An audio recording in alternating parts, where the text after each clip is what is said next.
So today marks my 500th anniversary with MyFitnessPal. Yes, I've been tracking my fucking calories for 500 days now. It's been a hell of a long journey and I've enjoyed every single bit of it. Now, I wish someone at the start, taught me a few tips and tricks about having your very own MyFitnessPal girlfriend and relationship so you can sustain it for a long period of time. Because, at the start, as you're watching this video as well, you might have had a bit of hardships, just like I did. It was very hard for me at first, to track my calories and have a sustainable relationship with MyFitnessPal. But I learned the hard way, and I want to teach you the easy way. So take this, 8 to 15 minutes out of your day to make, your years or months or however long you want to track and have this relationship a lot easier. Now, not a lot of YouTubers have this knowledge of tracking for 500 days straight. I've never missed a day. And here is it on the screen just for proof. I've never missed a day of tracking in my whole entire fucking life. So this is the real deal. I'm going to give you this free knowledge. So please subscribe if you watch to the end and you find this helpful. It'll help motivate me a lot to make more of these guides for you. And yeah, I am going to share with you 10 tips I wish someone shared with me to make my life with tracking a whole fuck lot easier. Because, now it's literally, I track and it's a piece of cake for me. I don't even have to think about it. It's so fucking easy for me. Okay, so let's go on to the actual video with tip number 1. It will be a challenge at first. Now, I'm going to tell you how to overcome that challenge. Just like with anything in life, you're going to suck at it. That's pretty normal, right? You play a sport, you suck at it at first, but then you keep playing and playing and playing, you get better. Okay, for example, gym. You're probably watching this because, you're into the gym and whatnot.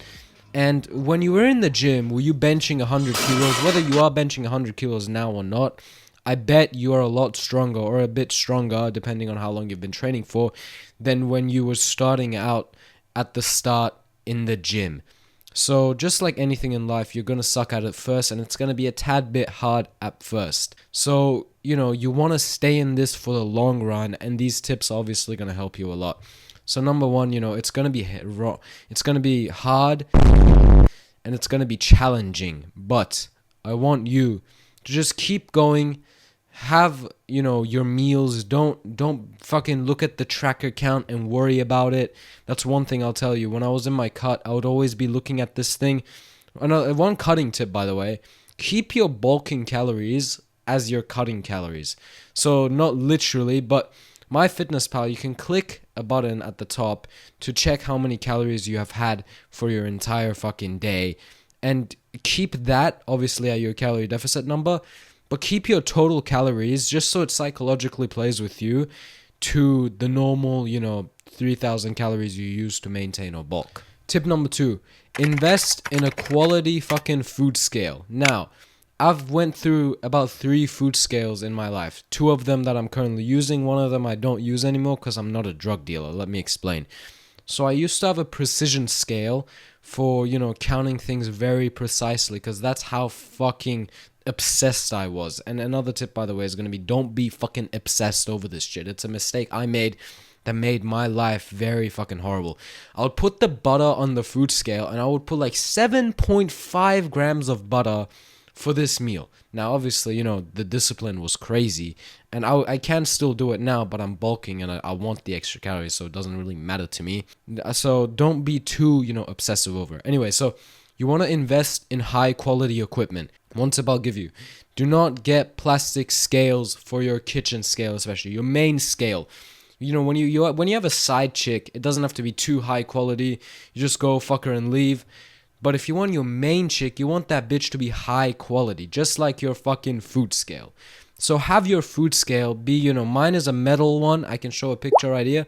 It's metal, it's nice, it's very accurate, and I like it, and I like tracking with it. If you buy quality equipment, you're going to like tracking and doing things more. So tip number 2 is invest in a high quality food scale or high quality equipment, whatnot. Tip number 3. Now, this will apply to a lot of people and not a lot of people too, because, we're gym bros, we don't have social lives. So tip number 3, balance your social life and counting calories. So That one is going to be take a food scale with you everywhere you go, which is going to be the next tip. So balance your social life with counting calories. So you can take your food scale with you if you're going to a restaurant. You can plan ahead. You can, eat less during the day. This is one thing I did once. So we were going to a wedding. I ate nothing for the entirety of the day. And then I went and ate. Fuck, bro. There was no good food in the fucking wedding. So I walked in the wedding. And then I looked. There was a lot of cheese platters at first. But fucking they got took away. Where the fuck did the cheese go? What the fuck? They took away my fucking cheese that I was gonna devour because I hadn't had food for the whole fucking day.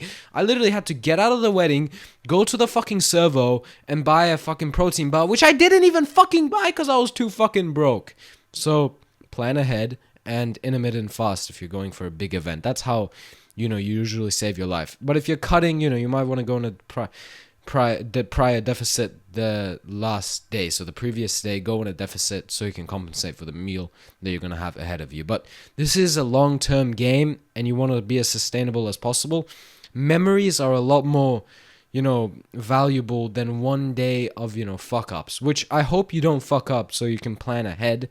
Now I'm like a grandmaster in tracking calories, so I don't fuck up too often. I even go fucking have any meal I want outside. I don't fuck up. The weight scale changes accordingly to what I want it to change to. So tip number 4 is going to relate to the last tip.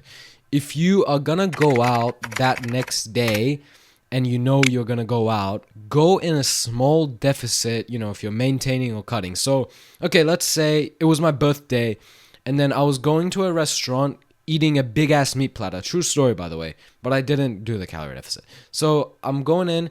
The day before, I eat less food. I go to the kitchen, I eat less food. Let's say 500 calories of less food. So I have banked, interest and fucking, I've loaned out a few calories from the day before.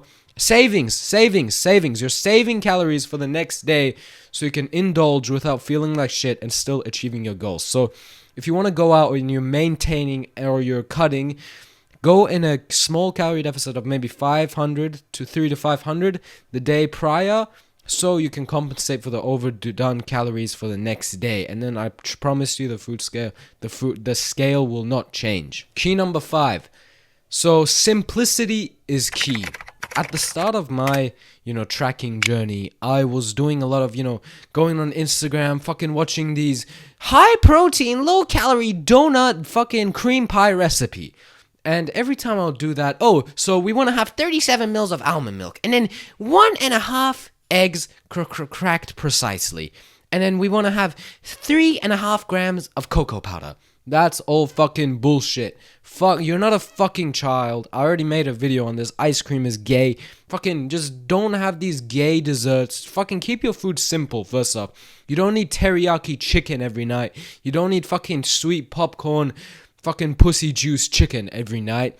Just have simple, chicken and rice, beef potatoes, and whatnot. Don't make it overcomplicated where you're fucking weighing out 20 different ingredients. Your MyFitnessPal list is fucking 3 pages long and you're just overwhelmed and it's pissing you off. So simplicity is 100% fucking key.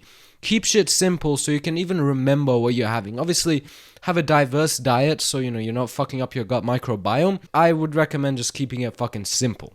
This is something very cliche, but no.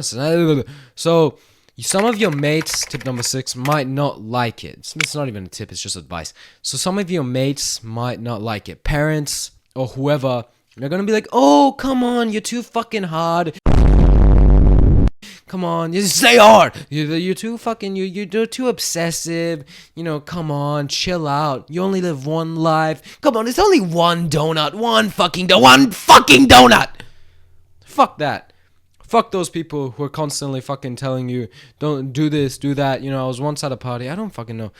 No, not party, fucking parent gathering, whatnot. Someone's like, one little cake. It doesn't change. For 2 years, I reckon, I did not have cake. Not on my birthday, not on my mom's birthday, not on my dad's birthday, not on my own birthday. Not even this year, I didn't have cake on my fucking birthday. I think I did. I had some raisin bullshit thing. But Now I'm bulking, so it's a different case. Don't be scared of being different, because if you do everything that everyone else does, you're going to end up just like them.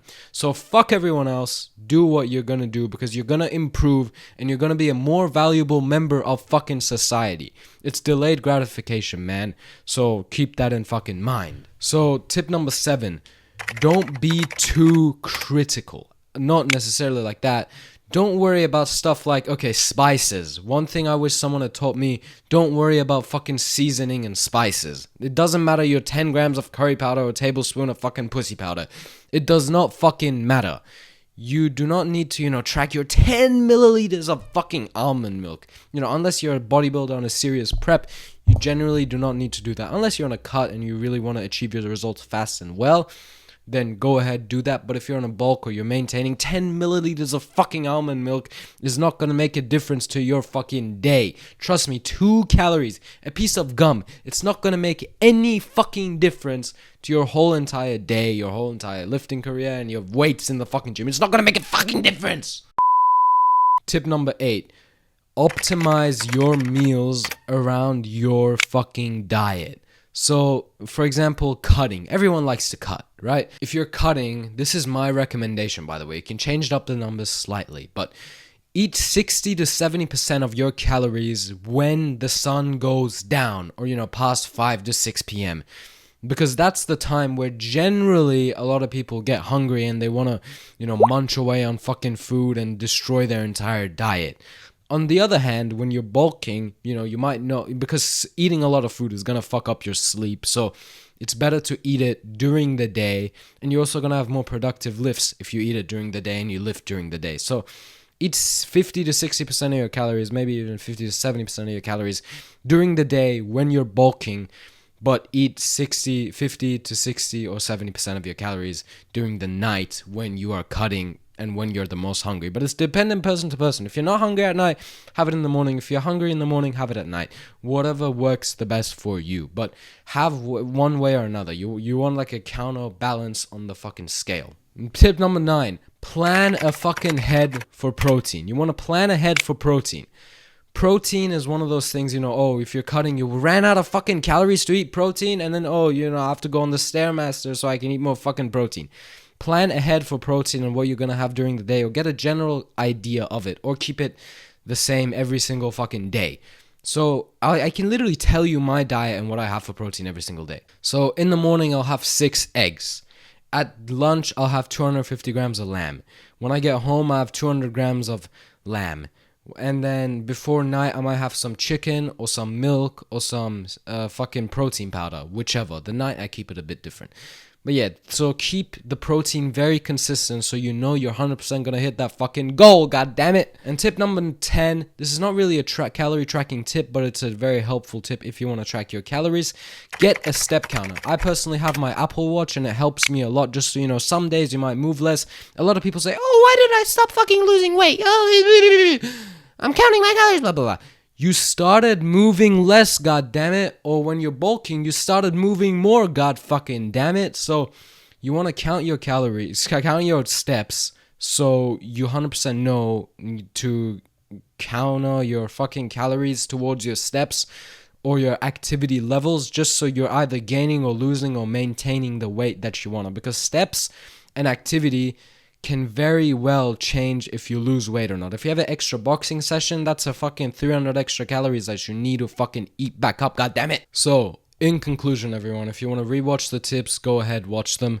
But I count calories because I'm a dedicated and up-and-coming bodybuilder, and that's what I do as a career, and I want to learn. So when I'm in prep, I don't need some fucking stupid coach telling me what to do and charging me $50,000 a month. So, first see your goal, track according to your goal and your lifestyle. If you're the average Joe, I recommend you just, take this as a learning experience. Just, see how many calories are in each different fucking food. So you can, eyeball things once you stop counting calories. If I stop counting calories, I reckon I can perfectly cut, bulk, or maintain my weight according to my goals, because I've had 500 days of weighing everything I eat, so I just know how many calories are in each food. I bet you can fucking test me, send me pictures on Instagram. It's in the link in the description of, your food. I'll guess the calories and I'll 90% get it correct. So this video does not apply to 14-year-old girls who have body dysmorphia and want to lose fucking weight. If you're a 14-year-old 130-pound girl who's not happy with the way she looks, fuck off. This is not a video for you. This is for people who are over the age of, 14, 15, 16, who want to actually, or even older, who want to take their fitness game a step further. Not for anorexic 14-year-old girls. See you the fuck later.